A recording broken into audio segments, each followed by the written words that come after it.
আজকে সারাদিন ব্লগ করিনি বন্ধু, শরীরটা একদমই ভালো ছিল না, মন ভালো নেই, দেখো দেখলেই বুঝতে পারবে। আর তার ভিতরে পুরো এখন হোটেলে পুরো মানে মুগলাই ভাজা হয়েছে, গরম তেল বাটিতে ঢালা। এবার চাউমিনটা শেষ হয়ে গেছিলো, বয়েল ছিল না। তারপরে আমার বর একটুখানি বাটিতে জল বসিয়ে একজন চাউমিনের 1 প্লেট অর্ডার এসছে, আবার ওই চাউমিনটা বয়েল করেছে, করার পরে ওই চাউমিনে আমি একটু তেল দিতে গেছি। আমার মাথাতে একদমই নেই যে ওই তেলটা গরম ছিল, পুরো তেলটা একদম এরকম হাতের ভিতরে নিয়ে এরকম করতে গেছি, আর পুরো গরম তেল একদম হাতের ভিতরেই। দেখো সয়া সস লাগিয়েছি, মানে ঠোসা হালকা মতো নিয়েছে, মানে পুরো ঠোসা, যদি ঠান্ডা জলে হাত দিতাম পুরো ঠোসা নিয়ে নিত। মানে এই হাতটা নিয়ে গিয়ে পুরো ফ্রিজে 40 মিনিট 45 মিনিট রেখে দিয়েছি এরকম করে ধরে ফ্রিজে। হ্যাঁ, তাতে কিন্তু হাতের যে একটা জ্বালাটা রয়েছে, এই যে হাতের তালুতে পুরো এইভাবে কোষ করে তেল নিয়ে এরকম করে চাউমিনে ছিটাতে গেছি। আর পুরো একদম তেল মানে পুরো গরম একদম ছিল, মুগলাই ভেজে সবে তেলটা এরকম করে মুগলাই ভেজে সবে রেখেছি সেই তেলটা, বুঝতে পারছো তো। পুরো তো আর কি বলবো, মানে ফ্রিজে আমি 45 মিনিট ধরে এরকম হাত দিয়ে রয়েছি, তাও এখনও দিয়ে রাখলে ভালো হয়। পুরো জ্বালা করছে, চিটচির করছে। হ্যাঁ, দেখবে কদিন বাদে এখান থেকে হয়তো চামড়া হালকা হালকা চামড়া উঠবে, ঠিক আছে। হ্যাঁ, পুরো চামড়াটা মরে যাবে না, ঠোসাটা নিতে পারিনি। পুরো আমি তো কাটছিলাম হাওয়া করে, পুরো আমার দেখো মানে কি বলবো, চোখ ফোক জ্বালা করছে, এমনি ভালো না। আবার দেখো মানে আমার এদিকে লেগেছে, আমার বরের আবার কী হবে বলো, তোমারটা বলো, তোমারটা বলো না। আরে আমারও লেগে গেছে, দাঁড়াও বলো। আমার স্টাফ তলায় রেখেছিল, আমি বুঝতে পারিনি। ভালো করে বলো। আমার স্টাফ তেলের বাটিটা তলায় রেখেছিল, আমি বুঝতে পারিনি, আমি সরাতে গিয়ে আমার হাত পড়ে গেছে। মানে কি মিল, মানে আমার ওই তেলটা আমার হাতের ভিতরে পড়েছে, আবার আমার স্টাফ ওই তেলের বাটি নিয়ে গিয়ে তাকের ভিতরে রেখেছে, আমার বর সরাতে গিয়ে বরের এই হাতে উল্টো দিকে, আমার থেকে মানে বরের বেশি ড্যামেজ হয়েছে। দেখি এই যে বরের পুরো উল্টো দিকে লেগেছে, দেখো তাও দেখা, এই এইখানে পুরো বরের তেল পড়েছে হাতে উল্টো দিকে। কী বলবো বলো। আর তাহলে তুমি কী করে তেলটা লাগালে, বলছে হঠাৎ করে বলছে আমারও তেল পড়েছে। আর কী হলো কেসটা, ওই গরম তেল ওরও পড়েছে, আর ও একটু শক্ত, আমাদের থেকে অনেকটাই শক্ত, মানে লাগলেও বলে না, ওর উল্টে ওরই ঠোসা নিয়েছে। আমি তো সঙ্গে সঙ্গে ফ্রিজে এরকম করে হাতটা দিয়েছি, পুরো কোষ করে তেলটা নিয়েছিলাম। কি বলবো, যখনই এরকমই হয়, আমার জ্বর আসলো ওর জ্বর আসে, আমার যদি আজকে শরীর খারাপ হয় তো ওর আসে। এইদিকে কিন্তু আমাদের তুমুল ঝগড়া চলছে কিন্তু, ঠিক আছে, মানে যারে বলে তুমুল ঝগড়া, বাড়ি থেকে বেরিয়ে যাবো এরকম একটা ব্যাপার, তুমুল ঝগড়া চলছে। তাহলে আবার এরকম হয় কী করে। আমার বর বলছে রাত জটক না তো, মানে কী আর বলবো, ঝগড়া জটক বোঝো, ঝগড়া জটক, ওর সাথে আমার সেই ঝগড়া জটক, কিছু বলছে না। কি বলবো, আর আজকে ব্লগ বানাইনি, শরীরটাও ভালো ছিল না জানো তো। তা আজকে তোমার বাজে কটা এখন বলো তো, বলেছি সময়, এখনও আমরা বাড়ি যাইনি। আমাদের স্টাফ কিছু গুছিয়ে রেখে চলে গেছে, আমি বসেছিলাম, আমরাও চলে যাচ্ছি। কটা বাজে বলো তো, কটা বাজে এখন? ও এখন 12টা 12 বাজে, আর এদিকে আমাদের হাতের 12 বেজে গেছে। আমার ডান হাতে পড়েছে, ওর বা হাতে পড়েছে তেল। কী বলবো আর বলো, কিছু বলার নেই, এখানে কিছু বলার নেই। আমার যা হচ্ছিল, আমি তো হাওয়া করে কান্না করছিলাম, হাওয়া করে। তারপরে তো বলছি জলে হাত দিলে জানি ঠোসা নিয়ে নেবে, পুরো 12টা বেজে যাবে হাতে, কোনো কাজ করতে পারবো না। আমি ফ্রিজে 45 মিনিট হাত দিয়ে রেখেছি, ঠান্ডা হচ্ছে কিন্তু চিচ্চির জ্বালা হচ্ছে। কারণ আর কী বলবো, এই তো চলছে, আর ভালো লাগে না, আর কি বলবো, কিছু বুঝতে পারছি না, পুরো যা অবস্থা হলো হাতে। আর কি বলবো, এই কথা এইটুকুই বললাম বন্ধু, ভালো থেকো তোমরা সবাই, চলো গুড নাইট, টাটা। দেখো বন্ধু, ভয়েস রেকর্ড করছি, এখন সময় কটা জানো, এখন বাজে 2:24, আমি ব্লগ এডিটিং করছি। দেখো কালকে ব্লগ বানাইনি, শনিবারের দিন, মানে তারিখ কত ছিল গো, কালকে 22 তারিখ ছিল, ব্লগ বানাইনি, রাতের দিকে ব্লগ করেছিলাম, ঠিক আছে, হাত পুড়ে গেছিলো বলে, তা সেই ব্লগটাও দেওয়া হয়নি। আর আজকেও সারাটা দিন বিছানায় শুয়ে আমি একটু উঠতে পারিনি, মাথা পুরো ব্যথা, তেলের উপরে তেল দিয়েছি মাথায়, তেলের উপরে তেল। তা যাই হোক, আজকে কত তারিখ, আজকে 23 তারিখ, মানে কালকে 22 তারিখ গেছে শুক্রবার, আজকে কালকে শনিবার 22 তারিখ, আজকে 23 তারিখ রবিবার। তা আজকেও আবার একটু কিছুটা ব্লগ করেছি, উঠতে পারছিলাম না। বর এই 3টের দিকে মনে হয় কাজকর্মগুলো করছিল। দেখো ঠাকুরঘর ক্লিনিং করছি আমরা, বুঝতে পেরেছো। তা বর বললো আমিই করছি, তোমার এত শরীর খারাপ, আমি তো উঠতেই পারছি না, খুব কষ্ট করে উপরে গেছি, গিয়ে দেখি বর ঠাকুরঘর ক্লিনিং করছে একটা স্টাফকে নিয়ে। তা আমি বললাম একটু, বর বলছে ব্লগ করো, তাই এই করলাম। মানে বিশ্বাস করো মাথা তুলতে পারছিলাম না। 5টার দিকে খেয়েছি, লাঞ্চ করেছি 5টায়। ওই দেখো ঠাকুরঘর ক্লিনিং, সেই লক্ষ্মী পুজোয়, তারপরে তো আমি পুজোর ঘরে ঢুকিনি, আর আমার অসুবিধা ছিল, তারপরে আর যাওয়াও হয়নি ঠাকুরঘরে। দেখো কি অবস্থা, সব ফুল শুকিয়ে গেছে, সব কিছু নষ্ট, খাবার দাবার। হ্যাঁ, তা বরকে বললাম এগুলো সব জলে দিয়ে দাও, যত মাটির যা আছে ঘরটটগুলো। আমাদের মন্দির কবে আসে জানি না, ঠাকুর কবে আনে, মন্দির আসলেই আবার ঠাকুরঘরে পুজো শুরু হবে। সব ঠাকুর এখানে নিয়ে আসবো। তা দেখো কিভাবে ক্লিনিং করছি সেটা তোমাদের সঙ্গে শেয়ার করলাম। এই আমার বর ক্লিনিং করছে, আমি ব্লগ করছি। তা দেখো এই যে পুরো সব আগে যত সব জিনিসপত্র আছে এগুলো সব তেলগুলো একটা সাইডে বারান্দাতে রাখলো। আর এইগুলো ধানের ছড়াটা বললাম ফেলো না, ওটাও একটা রাখো। ওখানে সুপারি দিয়েছিলাম, 7টা সুপারিটা তুলে রাখলো। এই দেখো ফুল টুল দিয়ে সাজিয়েছিলাম। আর সেদিন আমার ব্লগ করার মতো অবস্থাও ছিল না, লক্ষ্মী পুজোয় বেশি ব্লগও করতে পারিনি। হ্যাঁ, সব শুকিয়ে গেছে, ফুল টুল দিয়ে সাজিয়েছিলাম। এই যে দেখো সব বর এক এক করে সব পরিষ্কার করছে। হ্যাঁ, আজকে বরই ক্লিনিং করছে। তা তোমরা দেখতে থাকো ব্লগ বন্ধু। আমি বেশি করিনি, অল্প ব্লগ করেছি। হ্যাঁ, আর রাতে অল্প একটু করেছি। এই বর আমাকে কী যে বলে যাচ্ছে আমি বুঝতে পারছি না, মিউট করা আছে। যাই হোক, তোমরা একটু দেখো ব্লগ, ঠিক আছে? চলো। তো আর একটা কথা বন্ধু বলতেই ভুলে গেছি, শনিবারের কিছু ব্লগ নাইটের আর রবিবারের নাইটের ব্লগ, ডের ব্লগ সব একসাথে দিয়ে দিলাম।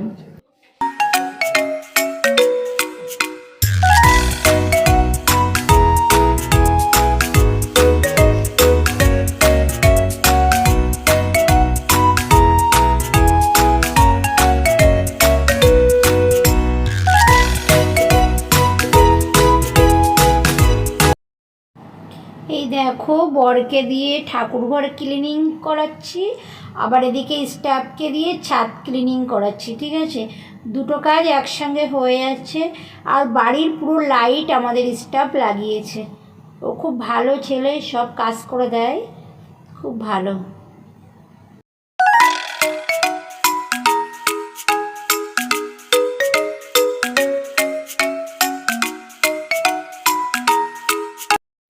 দেখো সোনায় হাঁপিয়ে যাচ্ছে, আবার রেস্ট নিচ্ছে, আবার কাজ করছে।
এখন বন্ধু হোটেল থেকে এসেছি, এসে যে ফ্রেশ হলাম। এখন সময় কটা বলো তো? এখন বাজে 12:17। এই যে ফ্রেশ হলাম, এখন একটু সাজুগুজু করে নিচ্ছি। বর এখন বলছে চলো, বাড়িতে তো কোনো খাবার নেই সেইভাবে, আজকে দুপুরে রান্নাবান্নাও হয়নি, ঠিক আছে? একটু সাজুগুজু করে নিচ্ছি, একটু বাইরে খাবার পাবো তো অবশ্যই। বাইরে খাবো, না না, তা বাইরে একটু খাবো, তাই যাচ্ছি। ব্রাশও লাগিয়ে নিচ্ছি।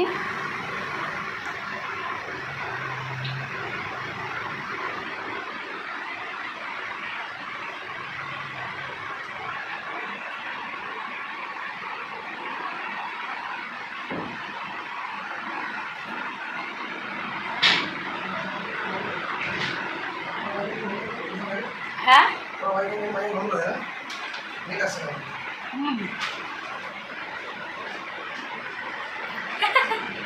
আমার এই যে লিপস্টিকটা কোথায় গো? আর কালার ব্যাগের ভিতরে আছে, দেখো। হ্যাঁ, পিঙ্ক কালারের লিপস্টিক, ওই যে জিন্সের ব্যাগটা নিই না, ওর ভিতরে আছে। হ্যাঁ, না না, জিন্সের যে ব্যাগটা, পুরোনো ব্যাগটা, ওর ভিতরে তো আমার লিপস্টিক।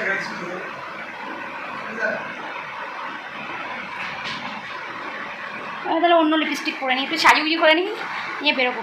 বন্ধু এই হারটা পরেছি, কেমন লাগছে? ছিল আলমারিতে, এই হারটা পরলাম। আমি এসব পরি না হার ফার, তাও একটু পরলাম একটু। এই যাচ্ছি এখন, অনেক রাত, 12:26। হ্যাঁ এই তো বডি স্প্রে, আর বডি স্প্রে সারাদিন আমাদের যে আর কি हम किसी से कम नहीं।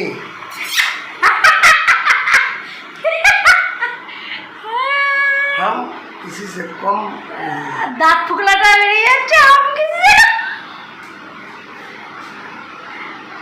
চিরদিন কাহারও সমান নাহি যায়, চিরদিন কাহারও সমান নাহি যায়। আই ফ্রেন্ড, হাতটা ছাড়ো, মুখে হাত দিয়ে বার দেয়, এদিকে দাঁত ফুকলা যে আমাকে এরকম বলছো, লজ্জা দিচ্ছ।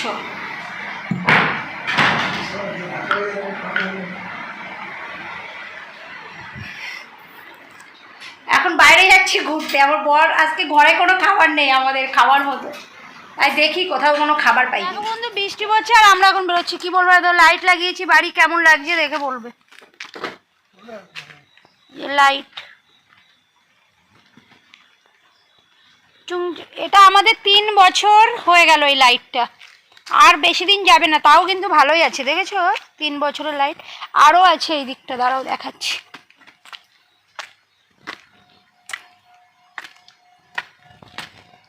এই দেখো,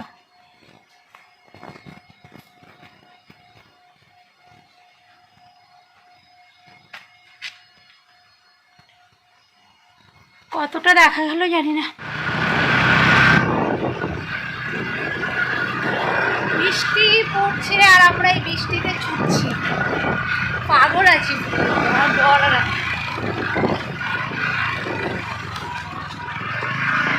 শরীরটা এত খারাপ ছিল, ভীষণ শরীর খারাপ ছিল, মাথায় ভর্তি তেল দেওয়া ছিল, তারপরে আবার এখন এত রাত্রে শ্যাম্পু করবো।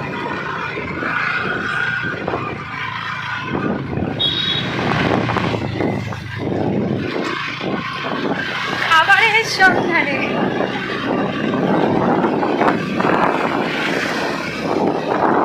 কোরিয়ার দিকে গেলাম, এই পর্যন্ত সব দোকানপাট বন্ধ, হোটেল রেস্টুরেন্ট সব বন্ধ। আবার যাচ্ছি বাসস্ট্যান্ডের দিকে, নাকতলা কোরিয়ার সব খাবারের দোকান সব।